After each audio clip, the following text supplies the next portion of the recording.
నేను మ్యూజిక్ డైరెక్టర్‌గా ఎక్కువ సక్సెస్ చూశాను. కానీ పొరపాటున ఒక సినిమా యాక్ట్ చేశాను. అంటే శీను వాసంతి లక్ష్మి యాక్ట్. నేనెక్కడికెళ్ళినా 100 మందిలో 80 మంది ఆ సినిమా గురించి మాట్లాడతారు. ఆ క్యారెక్టర్ గురించి మాట్లాడతారు. ఇన్ని సినిమాలు, ఇన్ని మ్యూజిక్‌లు ఇంత సూపర్ హిట్‌లు కొట్టాను. వాటి గురించి మాట్లాడితే 20 మందే ఉంటారు. మిగతా 80 మంది ఈ క్యారెక్టర్ గురించి మాట్లాడతారు. అది నాకు కన్‌ఫ్యూజ్ చేస్తుంది బాగా. ఎందుకంటే ఇంత మ్యూజిక్ చేశాను, ఇంత సక్సెస్ ఇచ్చాను, ఇంతమందికి పెళ్ళిళ్ళు అవ్వడానికి కూడా కారణం అయ్యాను నా మ్యూజిక్‌తో. కానీ వాళ్ళందరూ పక్కన పెట్టేసి ఈ క్యారెక్టర్ గురించి ఎందుకు మాట్లాడుతున్నారా అని. అది ఎక్కువ కన్‌ఫ్యూజ్ చేస్తుంది.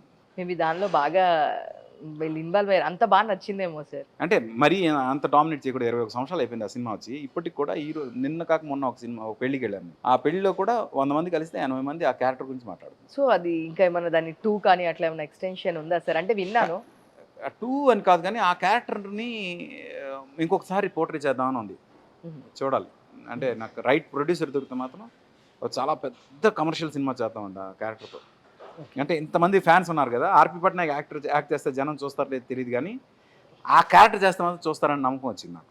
లేదు సార్. యాక్ట్ చేసారు. చేసారు కాబట్టి అందరికి అంత దగ్గరయ్యారు అంటే మీరు ఆ క్యారెక్టర్. వేరేగా నేను చేస్తే జనం చూడరు నాకు తెలుసు. బట్ ఆ క్యారెక్టర్ చేస్తే జనం చూస్తారని నమ్మకం.